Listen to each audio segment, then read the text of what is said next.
ప్రస్తుతానికి మనం పిఠాపురంలో ఉన్నాం. పిఠాపురం అనగానే పవన్ కళ్యాణ్ పోటీ చేస్తున్నాడు. అందరి దృష్టి కూడా పిఠాపురం వైపే. రాష్ట్రం కాదు, దేశం కాదు, దేశాలు మొత్తం కూడా పిఠాపురం వైపే చూస్తున్నాయి. అయితే ఇక్కడ వినూత్నంగా యూనిస్ సైకిల్ మీద కూడా ప్రచారాలు అయితే సాగుతున్నాయి. అయితే దేశంలోనే మొట్టమొదటిసారిగా పవన్ కళ్యాణ్ కోసం యూనిస్ సైకిల్స్ మీద ప్రచారాలు అయితే సాగుతున్నాయని కూడా ఇక్కడ నిర్వాహకులు అయితే చెప్తున్నారు. అయితే ప్రతి వీధికి కూడా సందుకు కూడా ఈ యూనిస్ సైకిల్ మీద ప్రచారాలు అయితే ఇలా సాగిస్తున్నారు. అసలు ఈ ప్రచారం ఎలా సాగుతుంది, ప్రజలు ఏమంటున్నారు తెలిసిన ప్రయత్నం అయితే చేద్దాం. చెప్పండి, ఎప్పటి నుంచి ఈ ప్రచారం సాగుతుంది? ఈ ప్రచారం ఎలా చేయాలని మీకు ఎందుకు వచ్చింది? ముందుగా యావత్ ఆంధ్రప్రదేశ్ తెలుగు ప్రేక్షకులందరికీ పగడాల మధు నమస్కారాలు. మేము ఈ ఎలక్షన్కి ఒక వినూత్న రీతిలో ప్రచారం మొదలు పెడదామని ఆలోచిస్తూ ఉండగా మాకు యూనిసైకిల్ థాట్ అనేది తట్టింది. మేము షూటింగ్స్కి అబ్రాడ్ కంట్రీస్ వాటికి వెళ్ళినప్పుడు ఈ యూనిసైకిల్స్ అక్కడ బాగా చూసి అక్కడ యూత్ అంతా అట్రాక్ట్ అయ్యి వాళ్ళు నేర్చుకోవడం జరుగుతున్నప్పుడు మేము కొన్ని క్లాసెస్ కూడా వెళ్ళాము. ఇది వచ్చేసి మేము పవన్ కళ్యాణ్ గారికి ఈ ఐడియా చెప్పినప్పుడు చాలా బాగుంది, గో హెడ్ అని చెప్పేసి మమ్మల్ని చాలా ఎంకరేజ్ చేశారు. అండ్ మార్చ్ 26న మేము ఈ పిఠాపురంలో స్టార్ట్ చేసాము యూనిసైకిల్ క్యాంపెయినింగ్ అనేది.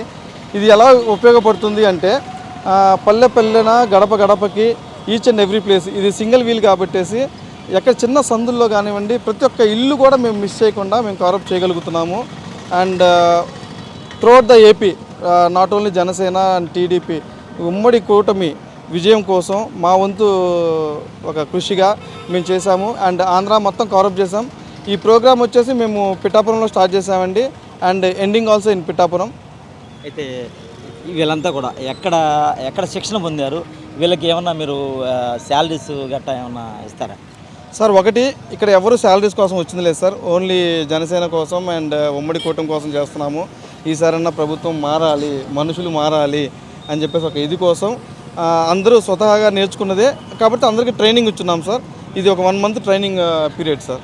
అయితే ఇంతకాలం కూడా మీరు ఎన్నో వ్యయ ప్రయాసాలకు ఫుడ్ కావచ్చు, లేదా ఇంకోటి అవ్వచ్చు, వీళ్ళకి శిక్షణ ఇవ్వడం కావచ్చు, అలాగే ఒక్కో సైకిల్ కూడా 2 నుంచి 3 లక్షలు ఉంటుందని కూడా మేము అన్నాం. అయితే ఇదంతా కూడా పవన్ కళ్యాణ్ కోసం ఎందుకు చేస్తున్నారు సార్? ఇప్పుడు నా ఐడియా నేను పవన్ కళ్యాణ్ గారికి చెప్పినప్పుడు ఆయన గో హెడ్ అన్నారు. అలాగే మాకు సపోర్టివ్గా హైదరాబాద్కి చెందిన ఇన్నోవేటివ్ క్యాంపెయినింగ్ LLP అనే సంస్థ మాకు చాలా హెల్ప్ చేసి ఈ మిషన్స్ అన్ని ఆ కంపెనీ ద్వారా మాకు ప్రొవైడ్ చేయడం జరిగింది. అండ్ వీళ్ళ టీం అంతా మంచి బాగోగులు కానీ చూసుకునేది అంతా ఇన్నోవేటివ్ క్యాంపెయినింగ్ LLP హైదరాబాద్కి చెందిన కంపెనీ సార్.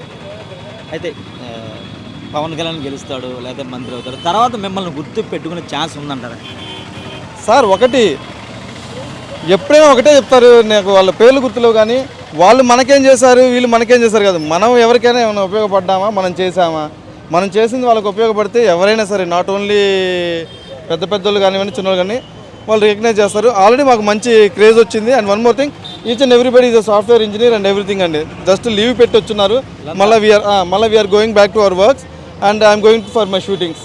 అయితే పిఠాపురంలో కూడా ప్రతి వీధి కూడా మీరు తిరుగుతున్నాను అని చెప్తున్నారు కదా, అసలు ప్రజాస్పందన ఎలా ఉంది? పవన్ కళ్యాణ్కి ఎన్ని ఓట్లు వచ్చే పరిస్థితి ఉంది ఇక్కడ? సార్ నాకంత నాలెడ్జ్ లేదండి. ఫస్ట్ ఆఫ్ ఆల్ ఈ ఎలక్షన్ ప్రజలు ఏమంటున్నారు? చాలా రెస్పాన్స్ అయితే చాలా బాగుంది, మంచి క్రేజీగా ఉంది. రియల్లీ ఈసారి మార్పు అయితే వస్తుంది అన్న నమ్మకం అయితే 100కి 100% అయితే మాకుంది సార్. నాకైతే డబ్బు అవసరం లేదు. వీళ్ళంతా కూడా సాఫ్ట్వేర్కి సంబంధించిన ఉద్యోగులు, వీళ్ళంతా కూడా పవన్ కళ్యాణ్ మీద అభిమానం కోసం ఉమ్మడి కూటమి గెలవాలి, ప్రభుత్వాన్ని ఏర్పడాలి, దానికోసం వీళ్ళంతా కూడా లీవులు పెట్టి వచ్చారని, ₹1 కూడా మాకు అవసరం లేదు, సొంత ఖర్చులతోనే పవన్ కళ్యాణ్ గెలిపిస్తాం, ప్రతి వీధికి కూడా యూనిస్ సైకిల్ ద్వారా వెళ్ళి ప్రచారం అయితే చేస్తున్నాం, చాలా రెస్పాన్స్ ఉందని ఇక్కడైతే నిర్వాహకులు అయితే మనతో చెప్తున్నారు. కెమెరామెన్ చందుతో పుండరి, పిఠాపురం.